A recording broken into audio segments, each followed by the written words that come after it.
Hey y'all, this is Audra Hicks with Simply Home. I'm your Tennessee Realtor. Today I'm going to be going over some of the Southern slang, if you call it, so that you'll be in the know of what it means when you move here, if you're not from Tennessee.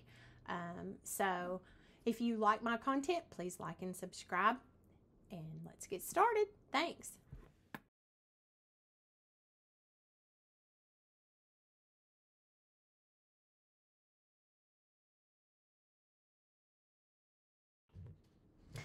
So today I wanted to go over some of the words that you might hear when visiting Tennessee or living here that us Southerners were born and raised listening and hearing from our grandparents or parents growing up. So now we speak that language too. So everybody always says to me, do you know a foreign language? Nope. All I know is I only speak Southern. Like I don't know any other language. So let's get started.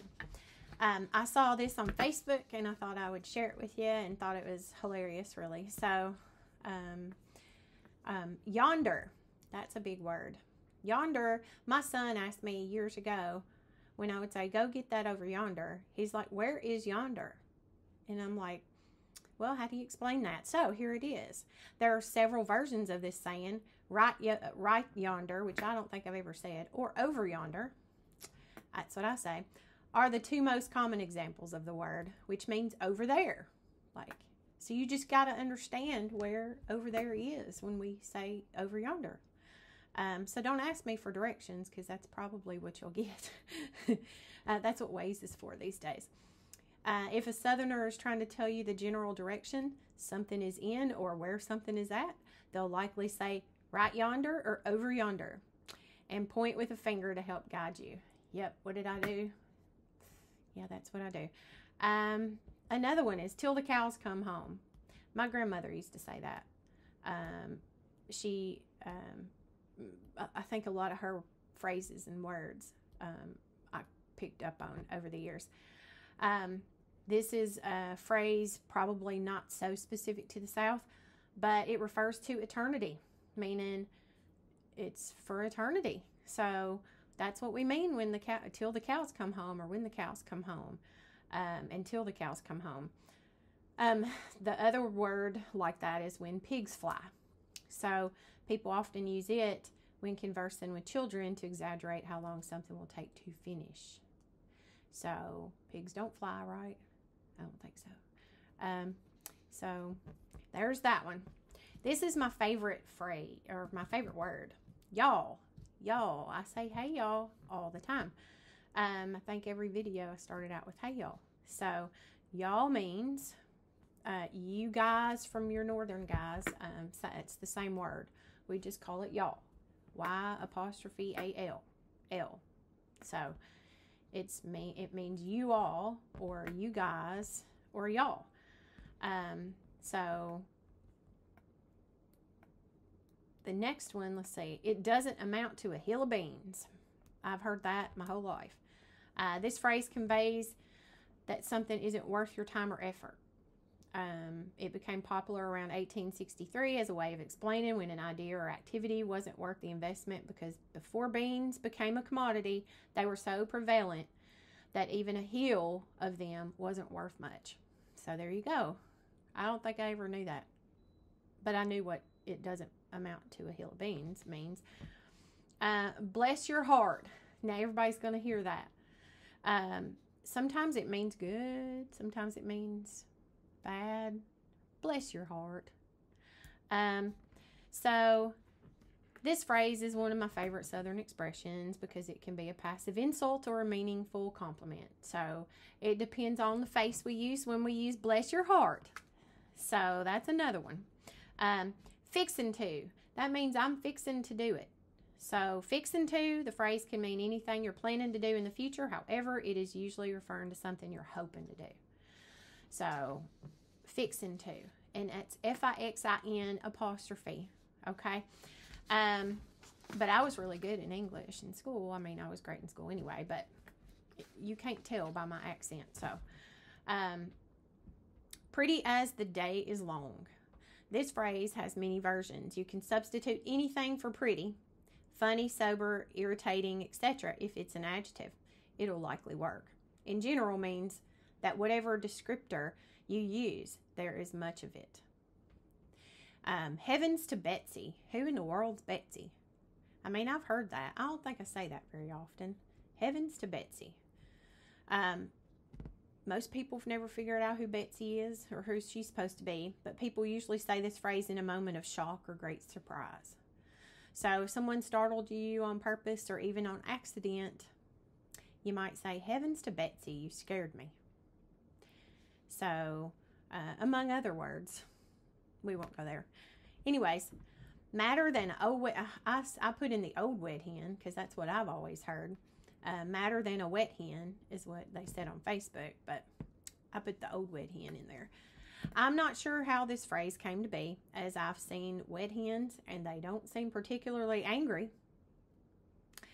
I also have heard madder than a hornet. Well, really, they are angry, ain't they? This version seems much more apt, as I have seen a mad hornet. I have seen many mad hornets, and I try to get away from them. So we do have hornets here in the South. Another one is catty corner or cattywampus. So where we're from here, we say this to denote something that is diagonal from something else. If somebody says catty corner, then as southern as the day is long, whichever you say, it always means the same. Cattywampus means it is crooked, though. So if you catty corner something or you cattywampus it, means it's kind of crooked, needs to be fixed, and my OCD kicks in. So anyways, buggy. Who says a shopping cart? We know that when you say a shopping cart or something like that, then you usually wasn't from the South. We say buggy here. Go get me a buggy. Many people around the United States use a shopping cart to make a grocery run. In the South, they use a buggy or shopping buggy. You can also refer to strollers as a buggy. Regardless of what it's called, it makes shopping much easier. Yes, it sure does. Many times I go in the store and say, oh, I don't need no buggy today. And then I have arms full, and then I have to go flying to the front and drop everything trying to get to a buggy. On that note, when you bring your buggy to the parking lot and unload it and put everything in your car,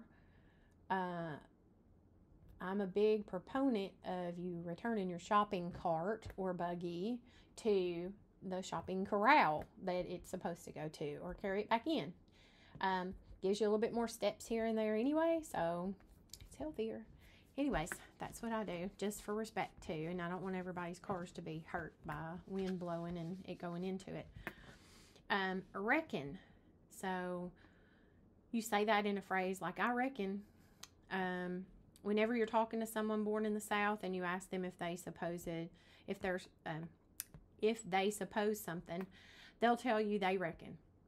So, for example, I reckon we ought to get going before the meeting starts without us. So there you go. There, you learned reckon. Slower than molasses. I don't think I've heard that one in a while. If you ever tried to pour out molasses when it's cold, you'll know just how insulting this phrase is. There are different versions, like slower than molasses in winter or slower than molasses on a cold day, but the insult is still the same. Whoever is saying it either finds you mentally dim or physically lazy. So, see, I don't use that very much. I don't really try to insult people every day. But let's see, beans and potatoes. See, I don't really call it potatoes. And I think here in the South, we use the word taters or potatoes. Pinto or white beans with fried potatoes. They put in this to tell you what it was. But pinto or white beans with fried taters is what we really say here in the South. We don't mean green beans with potatoes in them or any other bean, but we mean pinto or white beans with fried taters. So another word, tomatoes. Most people call them maters. I don't. I still call them tomatoes. So I'm a little weird in the South. I do use proper English sometimes, but for the most part, I use my Southern slang. So you either like me or you don't. I just thought I would share those funny things with y'all today. Again, if you like my videos, please comment or subscribe. I'll see you soon. Thanks. Bye.